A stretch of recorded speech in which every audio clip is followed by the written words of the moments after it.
Unaona venye maji imejaa bwana. Kwa maji na wape msaada baba Sikoga. Wewe endelea kukaa.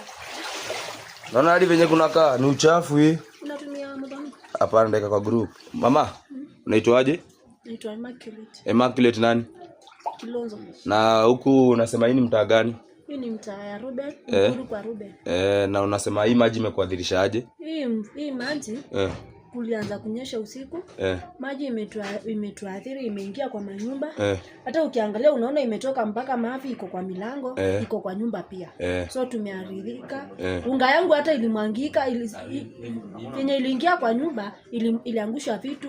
Maunga zimeanguka, hata sasa sina cha kukula. Na huku kuna viongozi, kuna MP na MCA. Wako, lakini hata wakipigiwa simu hatuonangi usaidizi wao. Lakini si mara ya kwanza maji kuingia kwa manyumba. Na miaka 5 ndio inaenda kuisha wakuja tena. Sasa tunashindwa, watakuja kutuambia aje. Msistuke, acha lazima Mungu atatusaidia. Acha tuone venye kuko, tutaangalia watu wanaweza tusaidia. Naona venye kuna uchafu. Kuna uchafu hadi watu wengine hawajatoka kwa nyumba, watoto hawezi toka. Mama, habari? Kwa sababu kumeingia maji. Naona hadi maji ni mingi, umevaa hadi gumboot na ni kwa nyumba. Unasema maji imekudhuru aje mama? Hapa hatuna amani. Usiku mmelala? Hatujalala. Watoto ni wagonjwa ndani, malaria mingi, mpaka mafi ndio hii. Mpaka mafi naona kwa corridor. Na mko na waheshimiwa? Tuko naye. MCA mko naye? Tuko na MCA. Lakini hakuna kitu anafanya? Hakuna. Wacha tuone venye kutakuwa. Tutawashughulikia, si ndio? Msishiko na pressure mama.